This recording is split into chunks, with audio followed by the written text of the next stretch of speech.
Gen plus 1 en pratique. Regardons ça de plus près.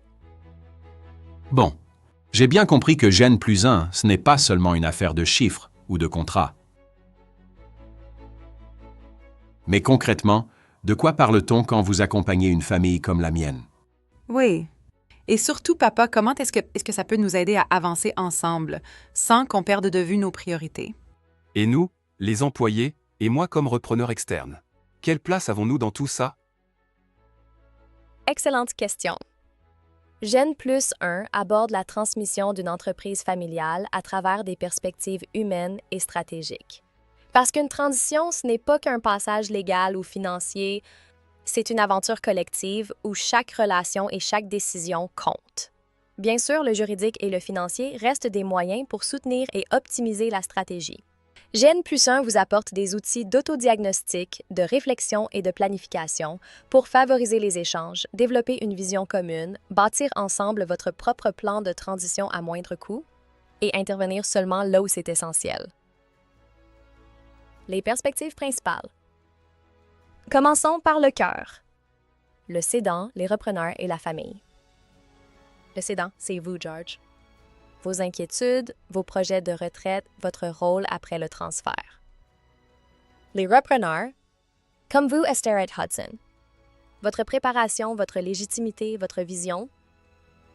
Et la famille, qui peut être la plus grande force, ou parfois la source des tensions. La famille et les enjeux humains. Les défis liés à l'humain, à l'équité et aux émotions sont généralement des préoccupations majeures dont on ignore comment les traiter, et trop souvent, on préfère les éviter. Erreurs stratégiques fréquentes qui expliquent en partie le haut taux d'échec des transmissions. C'est vrai. Moi, je voudrais que mes enfants réussissent, sans que ça crée de conflits entre eux et dans la famille.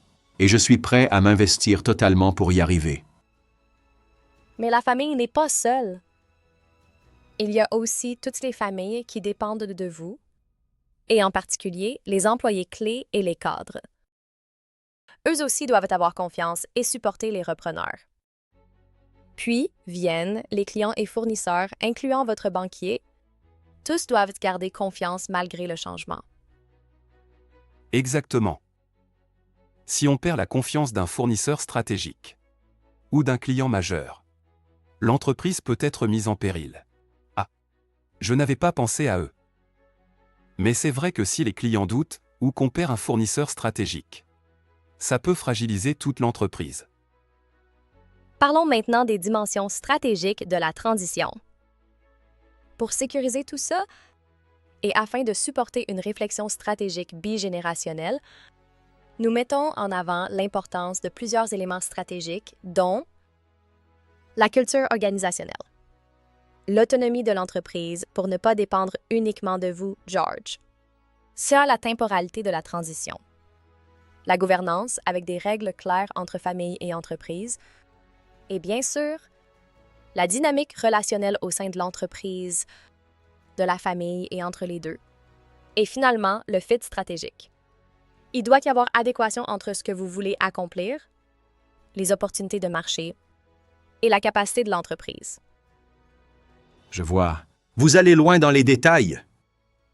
Mais tout ça doit être lourd à gérer.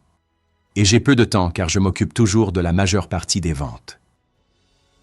Il faut voir ça comme un casse-tête, un morceau à la fois, sur plusieurs années et non pas quelque chose que l'on bâcle en quelques mois.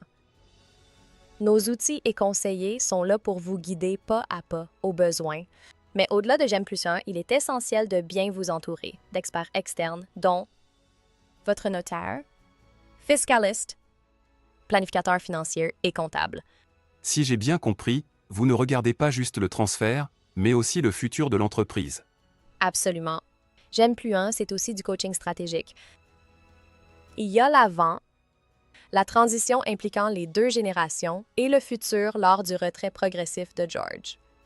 Donc, des activités multigénérationnelles pour partager les visions. Un cheminement collectif vers des choix partagés. Donc, une démarche qui favorise la confiance des repreneurs et envers eux, sans oublier le mentorat du cédant durant ces années comme filet de sécurité. Papa, j'aime ce que j'entends et je trouve cela rassurant. J'aimerais prendre la responsabilité d'opérationnaliser cette démarche. M'assurer qu'on suit les étapes proposées par Jeanne Puant et que ça devienne concret pour toute l'équipe. Excellente initiative, Estera. Ça tombe bien. Moi, je dois continuer de m'occuper des ventes. Et si mes enfants ne reprennent pas l'entreprise? Alors, nous vous accompagnons dans un processus de rapprochement avec des repreneurs externes. Définir le profil idéal, identifier des candidats sérieux et organiser les rencontres. Là encore, ce qui compte, c'est la confiance et la compatibilité humaine. Et dans ce cas, c'est essentiel de protéger non seulement l'entreprise, mais aussi ceux qui l'ont bâtie à vos côtés, les employés clés de longue date. Finalement, vous touchez à tout ce qui peut faire réussir ou échouer une transition. Mais ce n'est pas Gêne Plus qui garantit le succès. C'est le sérieux de la démarche amorcée par le cédant, ses repreneurs et ses employés clés. Exactement. Et c'est ce que nous facilitons. Parce qu'une relève réussie, c'est une famille qui avance ensemble et une entreprise qui continue de grandir. Gêne plus un. Là pour que ça se passe bien pour tout le monde.